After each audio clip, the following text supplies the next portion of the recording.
Ahojte, vítajte pri mojom ďalšom videu, kde si opäť urobíme jednu tortičku s jedlou oplátkou. Torty s jedlými oplátkami sú veľmi jednoduché a veľmi efektívne, aj veľmi rýchlo urobené a majú naozaj veľký úspech u detí, aj možno, že aj u dospelých. Pre tentokrát som vybrala takýto motív. Je to motív princezien, ktorý idem robiť pre moje krsniatko. Ona si ho vybrala. Mne sa táto oblátka až tak nejak moc nepáči. Podľa mňa sú aj lepšie, ale nakoniec som aj kvôli tomu, že obchod mal výhodnú cenu dopravy a takto bežne tie oblátky nekúpite. Väčšinou teda iba cez internet, už moc ich v tých cukrárskych obchodoch nemajú. Tak som vlastne pozerala aj podľa tej ceny dopravy, aby ma tá jedna oblátka nakoniec nevyšla nejako extrémne veľa. Ale tak verím tomu, že keď to na torte upravím, tak verím tomu, že to bude vyzerať dobre. Oblátka má priemer 20 cm, je kruhová, takže robila som pod ňu túto tortičku, ktorú som urobila s priemerom 20 cm. Keďže nechcela som zbytočne veľkú tortu, aj takto vlastne tá oblátka zaberie v podstate už celú plochu. Takže to už vlastne záleží, kto chce akú veľkú tortu. No a poviem vlastne ešte to, že tento obrázok vlastne, že je to vlastne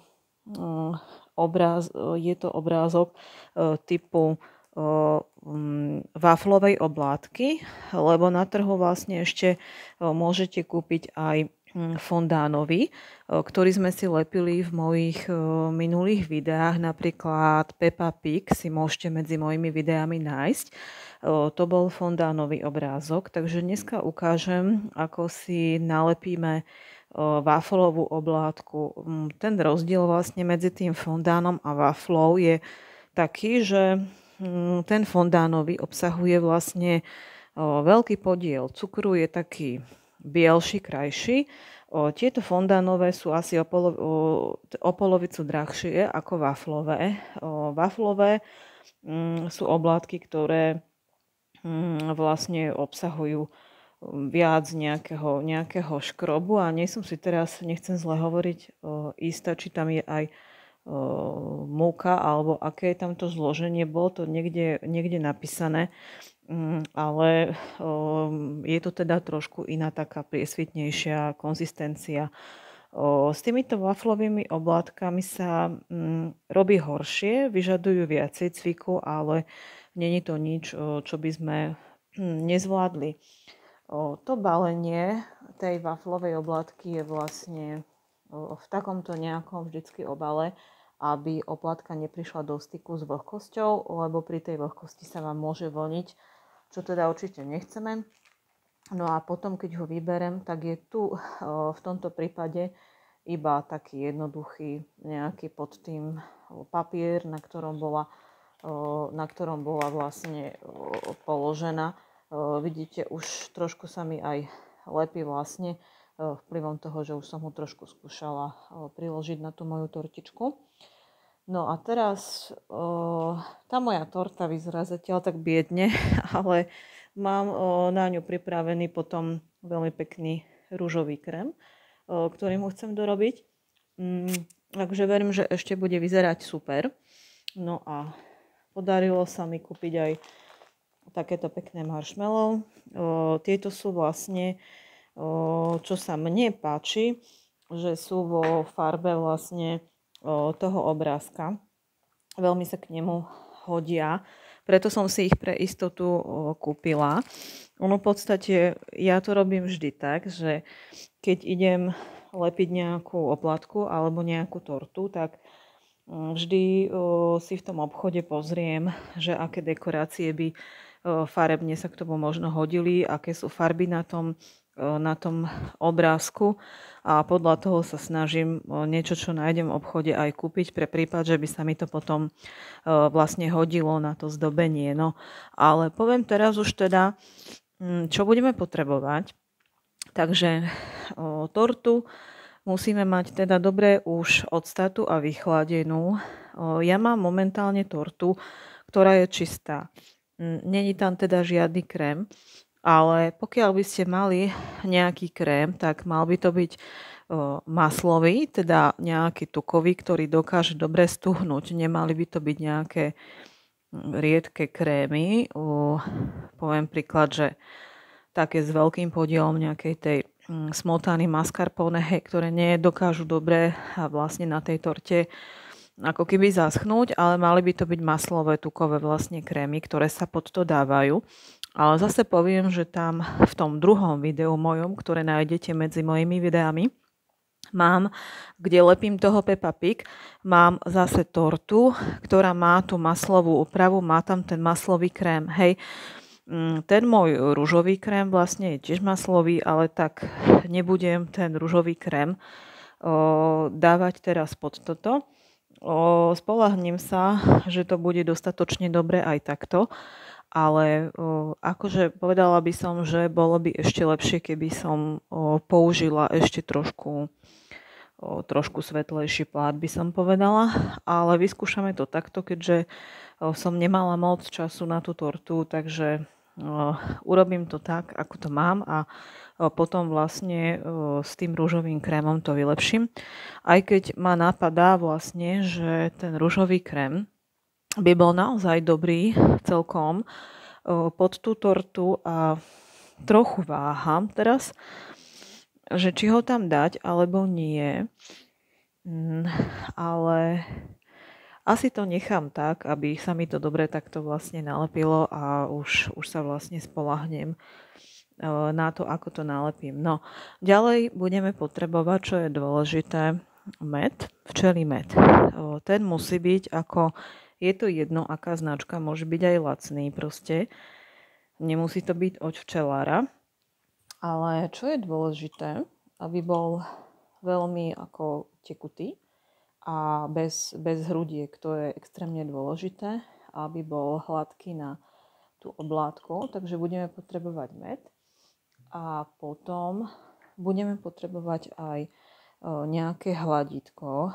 Ja mám takéto, ktorým sa dá hladiť aj marcipán, ale pokiaľ by ste toto nemali, tak viem si predstaviť, že by ste mohli vlastne použiť aj kuchynský valček a tým by ste to mohli vyhladiť, alebo si viem predstaviť, že by ste použili ešte nejakú umytú čistú suchú fľašu, napríklad z mlieka alebo tak. Aj tou by ste to mohli istotne vyhladiť, takže kvôli jednej torte si zase nemusíte toto kupovať, ale ja robím torty častejšie, takže to mám. No a teraz, aby sme to dobre videli, ešte vlastne pod tým obrázkom je taký nejaký masnejší papierik. Tento si necháme a aj na ňom budeme v podstate pracovať. No a teraz, ako hovorím, že musím to tak nastaviť, aby ste to dobre videli. Asi budem musieť tú tortu trošku odložiť a na jej mieste, tak ako to už mám primerané, asi robiť. No. Takže ja to trochu podkladám.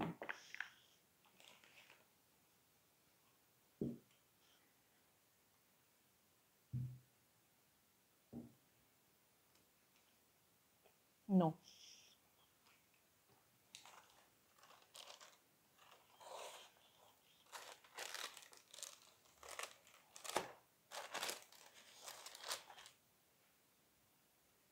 No, torta je v zábere, takže je to v pohode.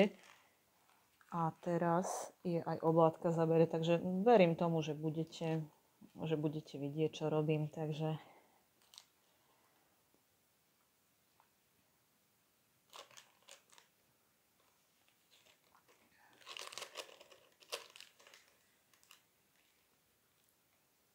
no, asi takto, no.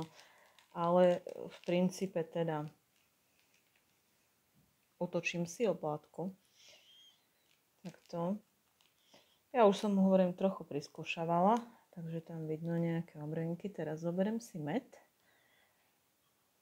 Ten náš tekutý. a natriem si oblátku tým medom. Prosím vás, natieram oblátku, nenatieram tú tortu, hej. Torta už teda môže byť buď takto, alebo môže byť natretá tým krémom. Takže postup bude taký, že si natrem oblátku z tejto strany, ako otočenej vidíte.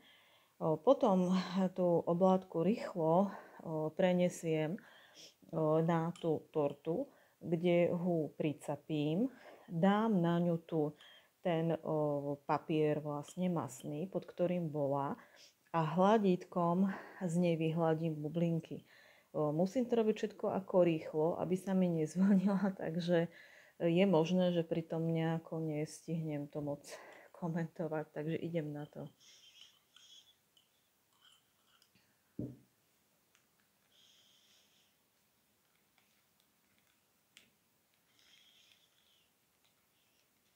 Takže dávam toho medu, nemusíte ním šetriť, je to ako lepidlo, hej. Takže po celej tej oblátke pekne nalepíme.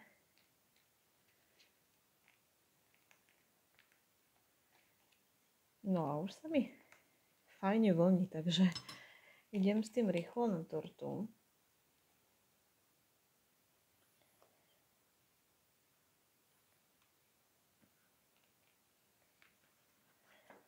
No, mám to tu, takže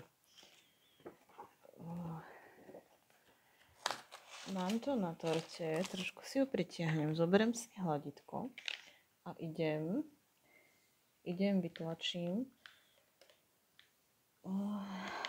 vzduch. Vlastne ho nalepím. Ja to robím to aj pri tom druhom videu, kde lepím to prasiatko Peppa Pig. A robím to aj tam priamo na ten obrázok, ale mám tam, tuším, ešte jedno video, kde to lepím cez takú tenkú vlastne fóliu. Aj to sa dá. Ale viac menej ide o to, aby sa tá oplátka fakt dobre nacapila na tú tortu.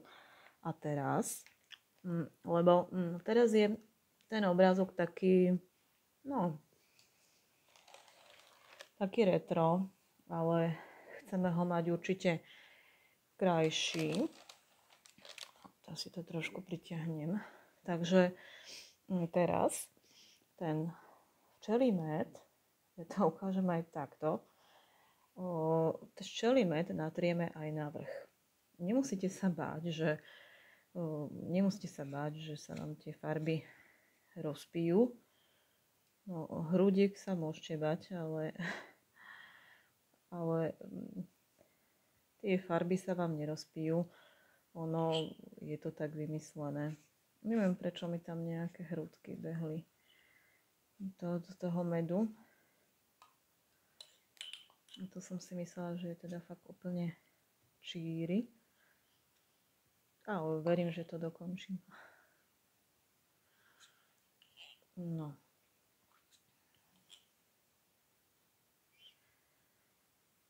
Keby bol ten med trochu taký ten bledší, tak by som sa nenahnevala. Je to také trochu žlté z toho medu.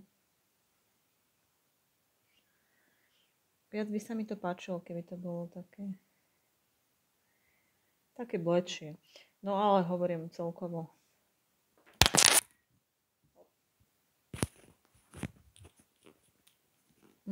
Hovorím celkovo, tá oblátka nie je úplne môj štýl.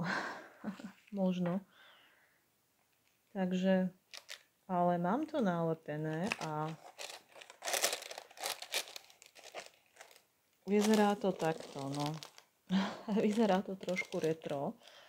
Možno, že na tom obraze, na tom vašom videu to vyzerá tak lepšie, ale tu ja to dosť vidím, že ten medík bol taký na túto oblátku trošku taký žltý moc, alebo možno by som povedala, že ten podklad pod tým mal byť svetlejší, hej. Ale keď sa bavíme o tom, či sme tú oplátku nalepili, či je rovná a či je nalepená, tak je, hej. No, ja sa budem pokúšať teda vylepšiť tou peknou ružovou plnkou túto tortu, lebo ten obrázok sa mi úplne teda nepáči. Ale pre vás je dôležité vlastne, že ste sa dneska naučili tento postup vlastne, ako si môžete tú obrátku tam umiestniť, nalepiť a teda verím, že budete mať veľa krásnych tortičiek, ktoré si urobíte ľahko a sami.